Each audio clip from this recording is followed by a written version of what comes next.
স্বীকৃতি দাও, তারপরে সালাত। আগে সালাত নয়, আগে আপনার তাওহীদটাকে ঠিক রাখতে হবে, শিরককে বর্জন করতে হবে। এগুলি বড় বড় শিরক। কবর, খানকা, মাজার, ওলিয়া উলিয়া এদেরকে পূজা করা শিরক।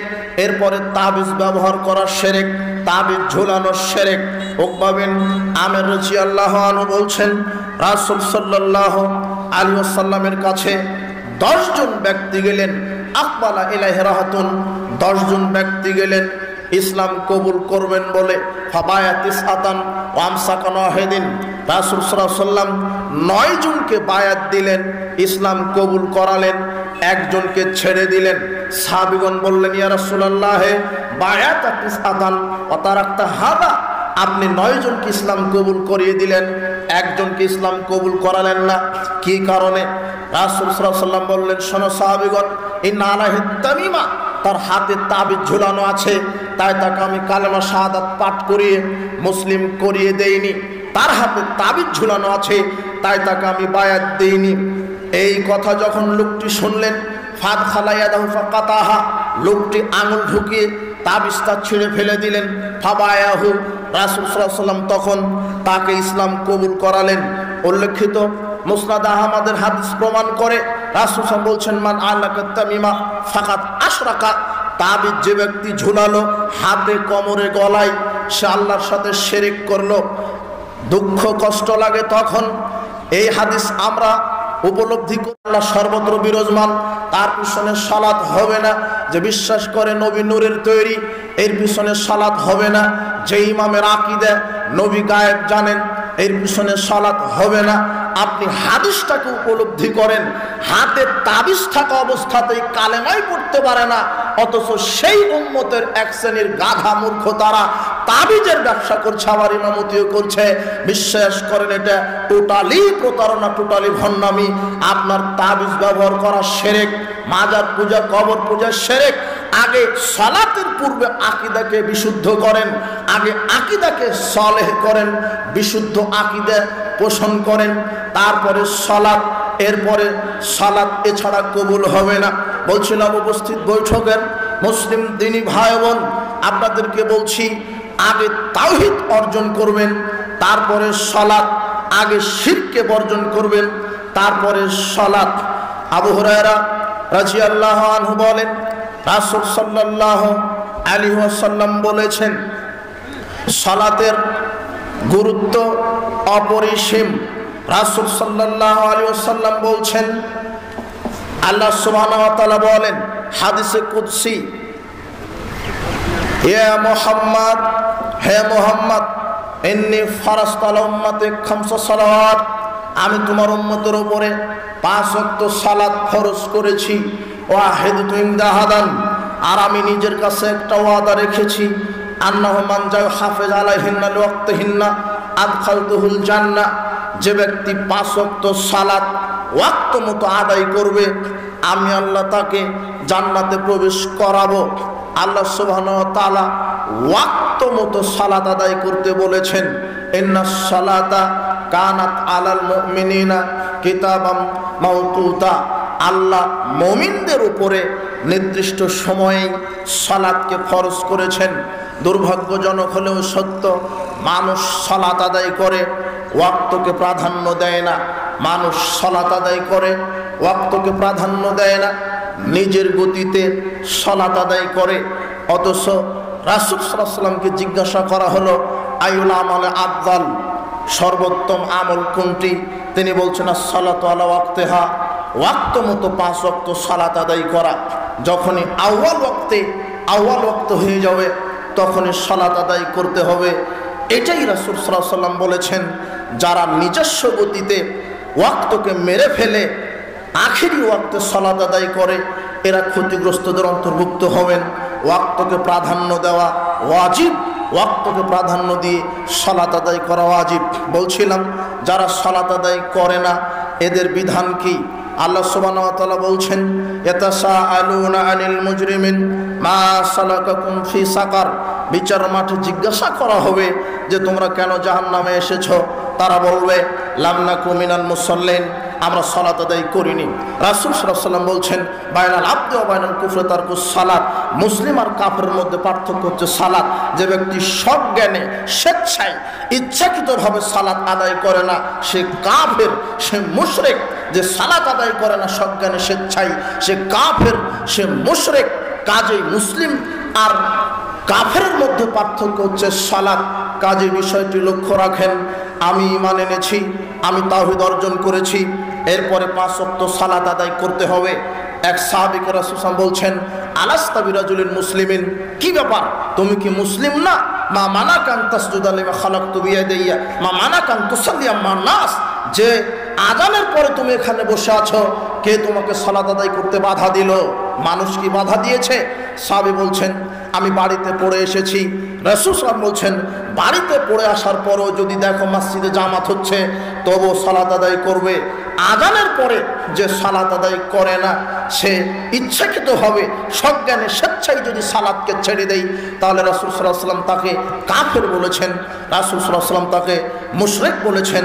3 শ্রেণীর মানুষের উপরে রাসূল সাল্লাল্লাহু আলাইহি ওয়াসাল্লাম সুপারিশ করবেন না। তারা এক হচ্ছে মুশরিক, যারা বেনামাজি, যারা সালাত আদায় করে না এরা হলো মুশরিক।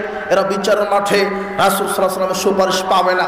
কাজেই আল্লাহ সুবহানাহু ওয়া তাআলা নিজেও বলেছেন মুনিবিনা ইলাইহি ওয়াত্তাকুহু ওয়া আকিমুস সালাত ওয়া লা তাকুনু মিনাল মুশরিকিন, তোমরা আল্লাহর দিকে ধাবিত হও, তাকে ভয় করো, সালাতকে কায়েম করো, মুশরিকদের অন্তর্ভুক্ত হয়ে যেও না। তার মানে যারা সালাত আদায় করে না তারা মুশরিক, যারা সালাত আদায় ছেড়ে দেয় আল্লাহ রাসূল সাল্লাল্লাহু আলাইহি ওয়াসাল্লাম বলছেন মান তারাকা ফাকাদ আশরাকা, যে ব্যক্তি সালাত ছেড়ে দিল সে শিরক করলো। রাসূল সাল্লাল্লাহু আলাইহি ওয়াসাল্লাম বলছেন ফাত্তারতু শাফা ওয়া হিয়া লিমান মাতা লা ইউশরিকু বিল্লাহি শাইআ, আর আমার সুপারিশ ওই ব্যক্তি পাবে যে ব্যক্তি শিরক করে মারা যায়নি, যে মারা গেছে শিরক করেনি সেই সুপারিশ পাবে আমার। কিন্তু বেনামাজি মুশরিক, বেনামাজি রাসূল সাল্লাল্লাহু আলাইহি ওয়াসাল্লামের সুপারিশ পাবে না। উল্লেখিত বিষয় আমরা মূল্যায়ন করে আল্লাহ সুবহানাহু ওয়া তাআলার নিকটে দোয়া করি আমাদেরকে যেমন ইব্রাহিম আলাইহিস সালাম দোয়া করেছিলেন রব্বি জাআলনি মুকিমাস সালাতি ওয়া মিন যুররিয়াতি রব্বানা ওয়া তাকাব্বাল দুআ।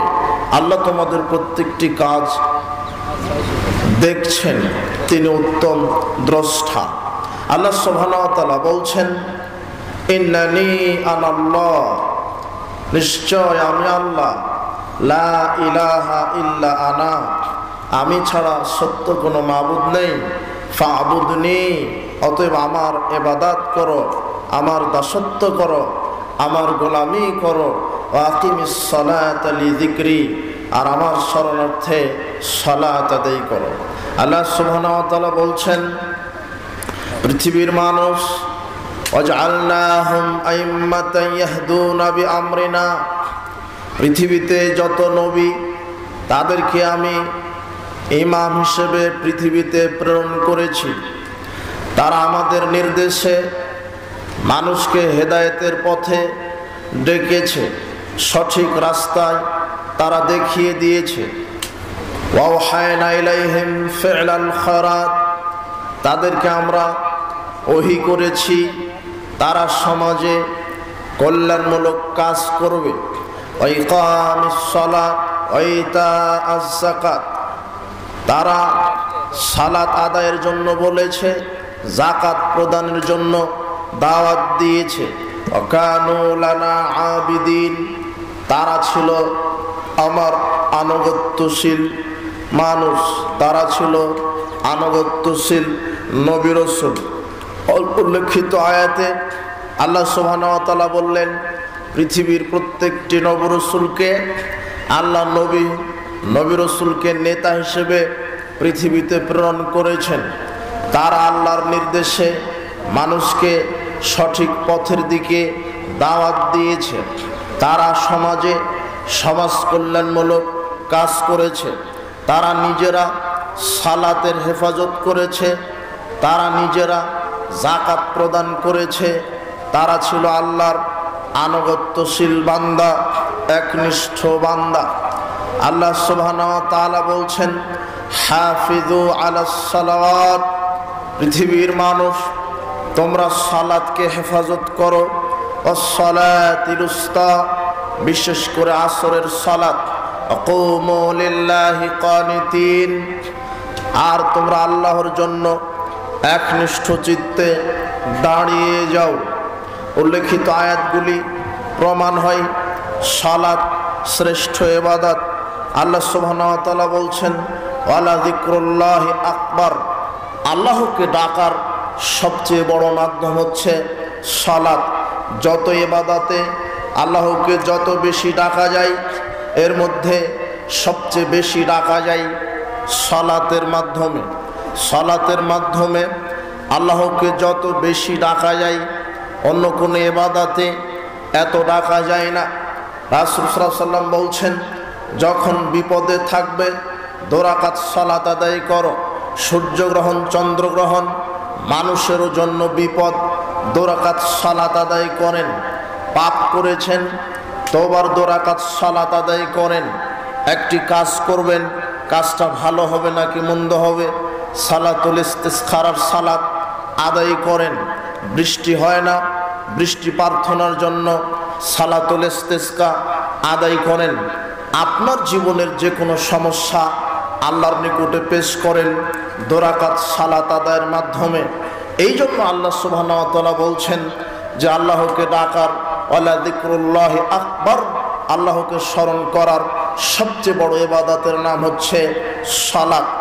আব্দুল্লাহ বিন আব্বাস রাদিয়াল্লাহু আনহু বলেন, লাম্মা বাআসান নবী সাল্লাল্লাহু আলাইহি ওয়াসাল্লাম মুআয বিন জাবাল নাহওয়াল ইয়ামান, মুআয বিন জাবালকে যখন রাসূল সাল্লাল্লাহু আলাইহি ওয়াসাল্লাম ইয়ামেনে পাঠালেন, পাঠানোর পূর্বে বলছেন, মুআয ইন্নাকা তাকদিমু আলা কওমি মিন আহলিল কিতাব, তুমি আহলে কিতাব ইহুদি খ্রিস্টানের নিকটে যাচ্ছ। ফালিয়াকুন আউওয়ালা মা তাদউহুম ইলা আইয়ুহিদুল্লাহ তাআলা, তাদেরকে প্রথম যেই দাওয়াত দিবে সেটা তাওহীদের দাওয়াত।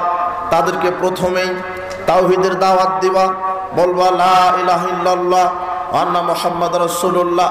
আগে তাওহীদের দাওয়াত দিবা, বলবা লা ইলাহা ইল্লাল্লাহ, আল্লাহ ছাড়া প্রকৃত কোনো মাবুদ নেই।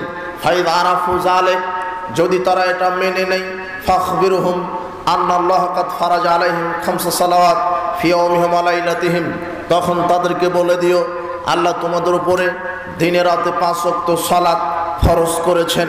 উল্লেখিত হাদিস, সালাত আদায়ের পূর্বে তাওহীদকে অর্জন করতে হবে, শিরককে বর্জন করতে হবে। সালাত আদায়ের পূর্বে তাওহীদকে অর্জন করতে হবে, শিরকি নীতিকর্মকে বর্জন করতে হবে। আব্দুল্লাহ বিন উমর রাদিয়াল্লাহু আনহুমা তিনি বলেন, রাসূল সাল্লাল্লাহু আলাইহি ওয়াসাল্লাম বলেছেন, বুনিয়াল ইসলাম আলা খামসিন, ইসলামের ভিত্তি, ইসলামের খুঁটি 5টি।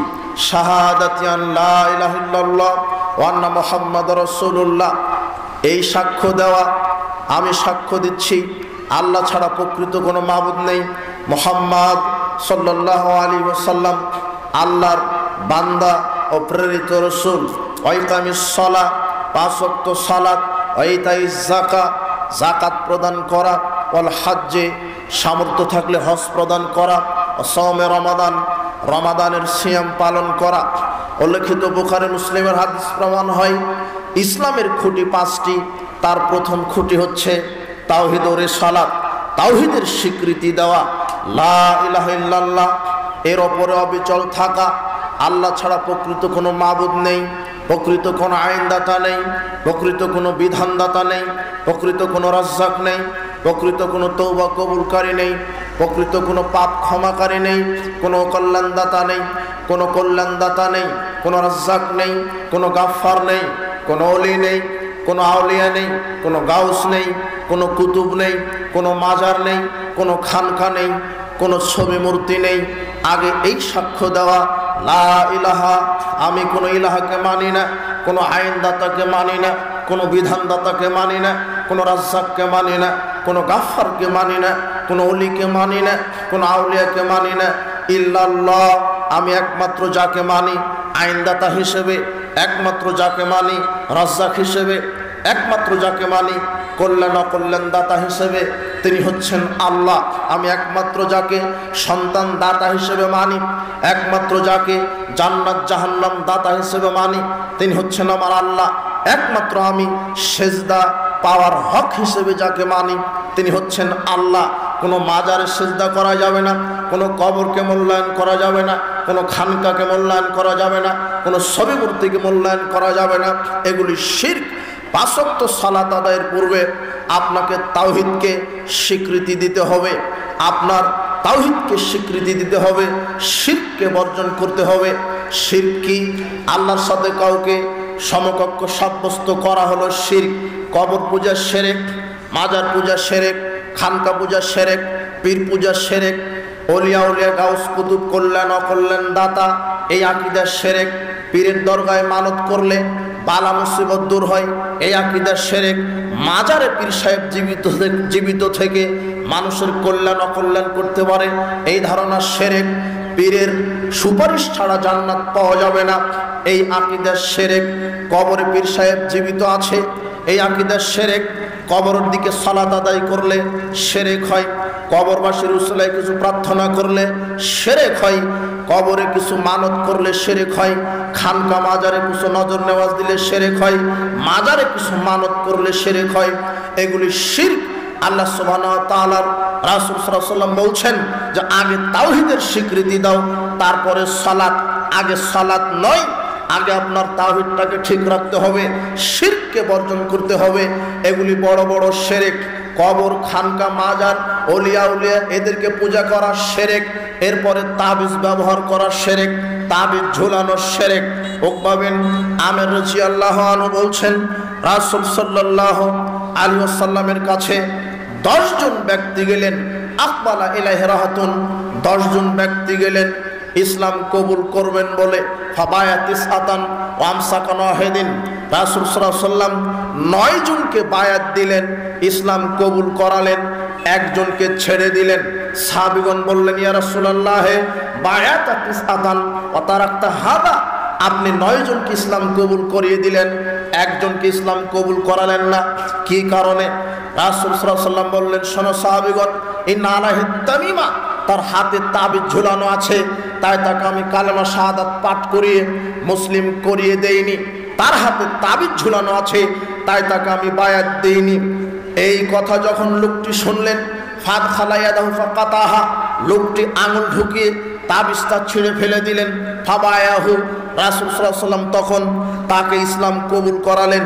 উল্লেখিত মুসনাদ আহমদের হাদিস প্রমাণ করে রাসূল সাল্লাল্লাহু আলাইহি ওয়াসাল্লাম বলছেন, মান আলাকা তামিমা ফাকাত আশরাকা, তাবিজ যে ব্যক্তি ঝুলালো হাতে, কোমরে, গলায়, সে আল্লাহর সাথে শিরক করলো।